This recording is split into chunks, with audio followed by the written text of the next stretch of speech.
ceritane apa mah? Cerita sing paling larani Ora apa-apa, ora ana apa-apa. Nalika kowe ndolet kae ninggal ke keluarga nelangsa nanging kudu tak trimo Sing gawe tambah lara wong tuwa ana kaya ra ana ngendi kasih sayange sing kaya cah liyane bapak ibu bingung dewe-dewe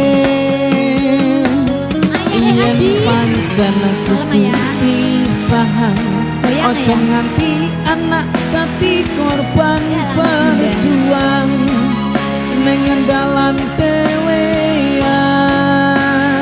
Sonia iso para Sonia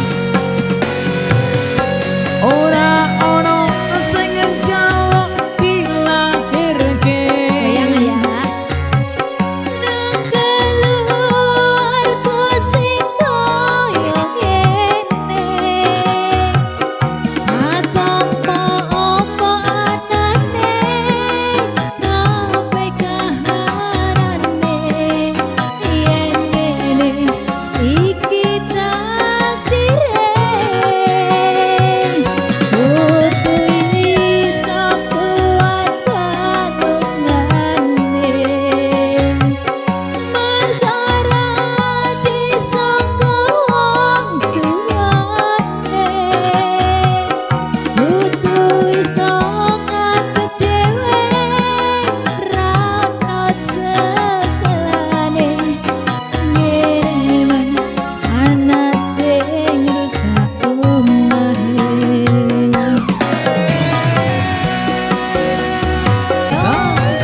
yen pancen aku pisahan ojo nganti